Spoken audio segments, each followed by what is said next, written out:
কবিতা অপরাজিতা, কবি চন্দন নাথ।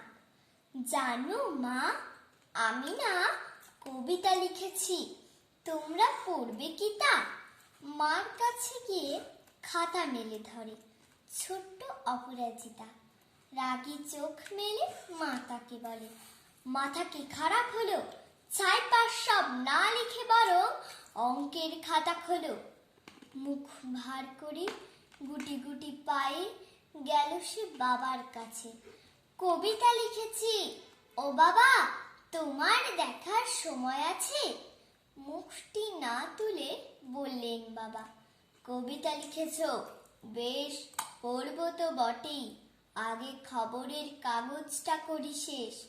অগত্যা গেল দিদিটির কাছে, ডাকলো সে, দিদি আয়, দেখ না কেমন ছবিটা এঁকেছি ছোট্ট এই কবিতায়।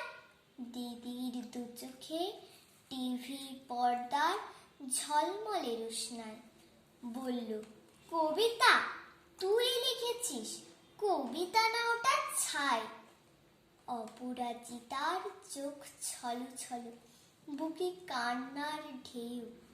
তার লেখা এই প্রথম কবিতা দেখলো না পড়ে কেউ। একা ঘরে বসে সামনে তাকালে মালাতে সাজানো ছবি। স্নিগ্ধ দু চোখে রয়েছেন যে সহজ পাঠের কবি। কবিতার খাতা মেলে সে ধরল, ঠোঁট দুটো থর থর। বলল, ঠাকুর কেউ না পড়ুক, তুমি এ কবিতা পড়ো।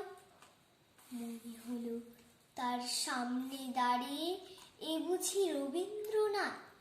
মাথার উপর রাখলেন তার আদর মাখানো হাত।